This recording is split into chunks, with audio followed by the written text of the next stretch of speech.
Hello, I'm Scott Cawthon, the creator of Five Nights at Freddy's. I'm here today to talk to you about the history of Five Nights at Freddy's, or FNAF for short.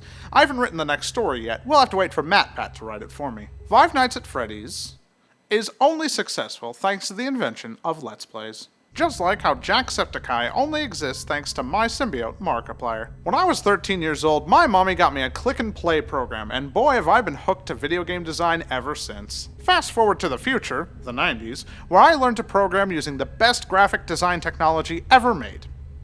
Fusion. I could have upgraded to Unity later, but all the buttons confused me. Everything made more sense in the 90s, even Christianity. As you may have noticed, most of my games are Christian value-oriented or kid-friendly. Oh, you didn't know? Yeah, I made like 20 Christian games before I made Five Nights at Freddy's. You see, God told me I was destined to make video games. Just not Christian video games, because they were all financial failures. I guess you could call me the Joseph Smith of game design.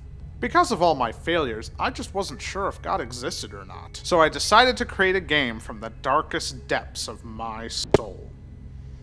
Chipper & Sons Lumber Company.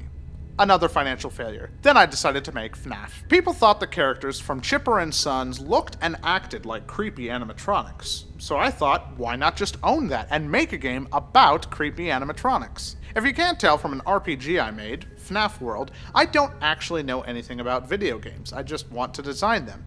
It'd kind of be like making a game about abortion without knowing any of the scientific facts on the matter. I actually made a game like that. It's right over there. See?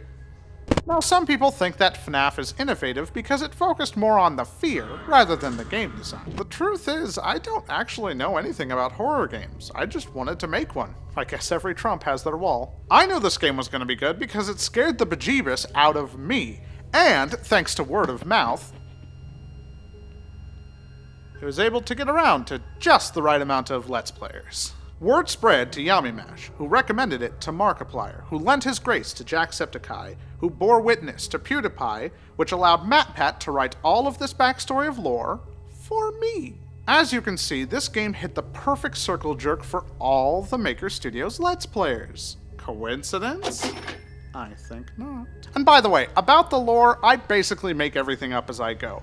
MatPat's theories are pretty close to the truth, but he spends more time trying to figure out the story than I do writing it. So that's Five Nights at Freddy's. Now I gotta go back to being a recluse. Good luck finding out more about me. This video already contains more information than my Wikipedia article.